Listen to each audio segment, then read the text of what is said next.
The Zephyrian interrogation chamber hummed with advanced neural disruptors, devices that had broken the will of 1,000 species across the galaxy. Commander Vextar adjusted the intensity settings with practiced precision, his 4 arms moving in synchronized patterns across the control panel. In 30 cycles of service, he had never encountered a mind that could withstand their psychological warfare protocols. Today would be different. The human sat motionless in the restraint field, his brown eyes studying the alien technology with curious interest rather than the expected terror. Marcus Chen, according to the captured Earth files, was a former Marine turned engineer. Nothing in his profile suggested he would pose any significant challenge to their methods. "Begin Phase 1, Vextar commanded his subordinates. The chamber filled with subsonic frequencies designed to induce primal fear, while holographic projectors created nightmarish visions tailored to human psychology. Spiders crawled across the walls, loved ones screamed in agony, and darkness pressed in from all sides. Marcus yawned. "Fascinating technology," the human said, his voice steady despite the neural bombardment. "The frequency modulation is particularly clever. You're targeting the human amygdala, but your calculations are off by about 12%. May I suggest adjusting the harmonics?" Vextar's mandibles clicked in confusion. No prisoner had ever critiqued their torture methods before. He signaled for Phase 2. The temperature plummeted to near freezing while electromagnetic pulses assaulted Marcus's nervous system. Most beings would be writhing in agony, begging for mercy. Instead, the human closed his eyes and began humming what sounded like an Earth melody. "This reminds me of my deployment in Alaska," Marcus commented conversationally. "Though the electromagnetic interference is amateur work compared to what we dealt with during the Aurora incident, your power distribution is wildly inefficient. You're losing at least 40% effectiveness through harmonic interference between your own systems." The Zephyrian interrogators exchanged bewildered glances. Their psychological profiles suggested humans were weak, emotional creatures driven by fear and pain. This specimen appeared to be treating their advanced torture chamber like a mildly interesting science experiment. "Phase 3, Vexatar growled, his confidence shaking. Psychic projectors activated, bombarding Marcus with memories of failure, loss, and despair. The machines dredged up every traumatic moment from his past and amplified them tenfold. They showed him his fallen comrades, his failed relationships, every mistake that haunted his dreams. Marcus opened his eyes, and for the first time, tears rolled down his cheeks. The Zephyrians leaned forward eagerly. Finally, a breakthrough. "Thank you," Marcus whispered. The aliens froze.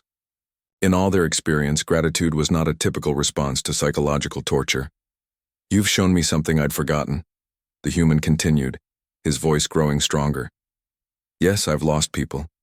Yes, I've made mistakes.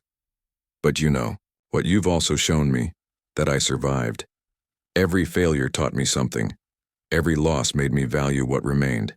Every scar is proof that I'm still here, still fighting." He looked directly at Vextar, and the commander felt something he'd never experienced before: uncertainty. "Your machines can only show me my past," Marcus said, standing despite the restraint field. The energy bonds flickered and sparked around him. "But they can't touch what makes me human: hope, adaptability, the absolute stubborn refusal to give up." The restraint field failed completely. Marcus shouldn't have been able to move, let alone stand. The neural disruptors were operating at maximum capacity. Yet the human walked forward as if strolling through a park. "Let me show you what you're really dealing with," Marcus said, approaching the main control console. "You've been studying humans for what, a few cycles? We've been studying survival for millennia." His hands moved across the alien interface with impossible skill. Somehow, despite never seeing Zephyrian technology before, he understood it intuitively. The torture devices shut down one by one. "Your mistake," Marcus explained, his fingers dancing across holographic displays, "was assuming that breaking a human requires finding our weakness. But our greatest strength is our weakness. We're fragile, so we became adaptable, We're short-lived, so we became determined. We're emotional, so we learned to turn pain into power. Alarms began blaring throughout the facility. Marcus had somehow accessed their main computer network through the interrogation chamber's systems. You see, while your machines were trying to break my mind was reverse engineering your machines. Every probe you sent into my consciousness gave me a pathway back into yours. Every system you used to study me became a system I could study in return. Vextar watched in horror as their entire database opened before the humans' understanding. Military positions, fleet movements, technological specifications, everything. "This is impossible," the commander whispered.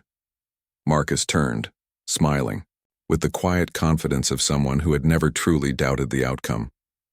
"You made one critical error in your assessment of humanity," he said. "You studied our weaknesses and concluded we were inferior. But you never studied how we transform those weaknesses into strengths, how we take everything you use against us and make it part of us." Security forces poured into the chamber, but their weapons wouldn't function. Marcus had turned their own technology against them, using the very neural networks they'd tried to probe his mind with. "I'm not just breaking out of your prison," Marcus announced as he walked toward the exit. "I'm taking your entire database with me. Every secret, every weakness, every tactical advantage you thought you had." The human paused at the doorway, looking back at the stunned aliens.